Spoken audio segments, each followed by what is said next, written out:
Hello and welcome to PropTech Bar Talks for London PropTech Show. I'm Zeenish, your host, and today we have with us Melanie Leech. Welcome to the show, Melanie. Please introduce yourself.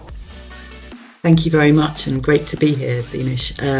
So I am the Chief Executive of the British Property Federation, which is a trade association and membership association for all parts of the property sector. But we also have within our structure the UK PropTech Association, so we also represent PropTech companies. Great. Well, let's dive right in, shall we? Melanie, you have a lot of experience in understanding the dynamic relationship between property and property sectors. Can you start by explaining how these two sectors influence each other?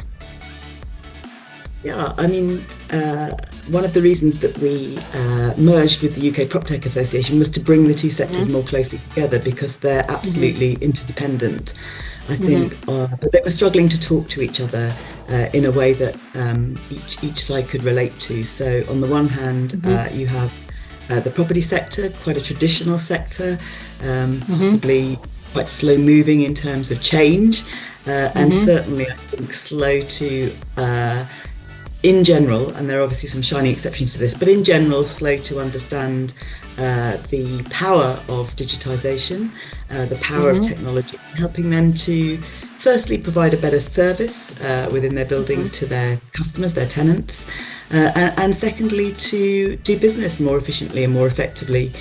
And then I guess actually thirdly, to solve some of the wicked challenges we face, particularly around issues like decarbonisation. So on the one hand, you've got a sector that doesn't, really lean into change generally, but needs it to support its evolution. And on the other hand, a group of people and businesses who are keen to bring the skills, their very different way of thinking to bear to help the industry, but probably doesn't know much about property. I mean, with my property hat on, one of the things we've always found is people don't really understand what the property sector is beyond, your experience renting a home or hopefully, at some stage buying a home. People don't really understand much beyond that. So if you only know so much about the property industry, then thinking about how you can apply technology, how you can create solutions, you're going to focus on that very narrow part of the market, because that's all you know and understand. So we've got a lot of the early sort of tech in prop was quite a lot of that was around buying and selling a house process, the renting process, understanding the geography when you're looking for homes and so on, which is great. And there's some fantastic products that have been created, but it's only a small part of the market. So the idea is, how can we open people's eyes to the much broader market, and how can we actually help tech companies to understand, what the market wants as opposed to their view of what it wants. Yeah, I mean, this creates a symbiotic relationship where each sector drives advancements in the other, if I'm correct. Correct, absolutely right. Yeah, that's fascinating. I mean, speaking of advancements, how would you describe the overall state of PropTech sector today? Yeah, so we've just published a report, The Opportunity for PropTech, which you can find on the UK PropTech Association website, addressing exactly that issue. And that report was commissioned by the government department, the Ministry for Housing, Communities and Local Government.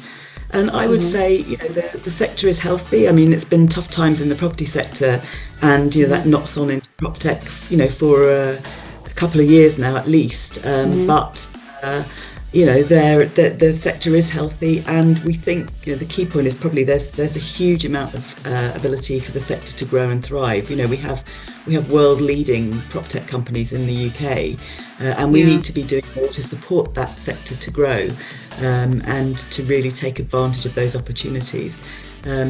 So I think I'm very excited about the potential for PropTech to be really a jewel in the UK's crown going forward, but it's already in a pretty good place, I would say. Yeah, indeed. It sounds like an exciting time to be involved in PropTech. I understand that UKPA has been commissioned by the government to lead initiatives supporting the PropTech sector. Can you tell us more about these efforts? Yeah, so the report that I just mentioned is the first stage in that. And we are going to be undertaking a programme of work on their behalf over the next year, 18 months or so, really trying to raise understanding, I think, on the one hand amongst the property sector of the solutions that are there, and that's core to the work that we do at the British Property Federation, but with MHCLG support we can do more. But on the other hand, make it easier for people to understand the UK PropTech market. So think about sort of, trying to raise money as a PropTech company, really sort of laying out very simple terms for potential investors, what the sector is, what it does, what we think the potential is for, really good investments to be made into UK PropTech. And then case studies, showcasing the best of what we're doing and showcasing the best of the opportunities that are there. So it's really about, I think, raising awareness, making it easier for people to find information and to make connections, ultimately with the aim of driving investment into UK PropTech so that the sector can grow and thrive. Yeah, that's excellent work. Can you share your thoughts on the current policy environment for the PropTech sector? Are there any specific policies or regulations that are particularly impactful? Yeah, so I think, we touched on digitisation already. I mean, that is one of the key things, I think, both for the industry and for government. So I think if, government were able to prioritise within its massive digitisation programme across government, the digitisation of, some of the key agencies for us, so the Valuation Office Agency or the Land Registry, I think that would, hugely improve the efficiency of the property industry. And I think, I would, urge the government in all of its spending challenges to make that a priority, because that links very directly to the government's strategy around growth, which is both focused on building, around delivering 1.5 million homes over the next, now 4 rather than 5 years. If we can't get the building process and the building sector to work more efficiently, then they're not going to meet those targets. And then I think the other thing I'd point to would be probably the decarbonisation agenda. I think if we can really create the right regulatory framework in order to incentivise and drive, decarbonisation in the built environment, and there's key challenges around that, then I think that gives the property sector who's looking for clarity in policy and clarity in regulation, they know what they're facing then, and they know what they need to do, and then they start looking for solutions to help them to do it, and that's what will then drive the innovation and the opportunities for PropTech. Yeah, it's great to hear about the positive developments. So before we wrap up, I know you're very busy. So this is the last question that I have for you, which is, can you please tell us what about the importance of events like the London PropTech show for the industry?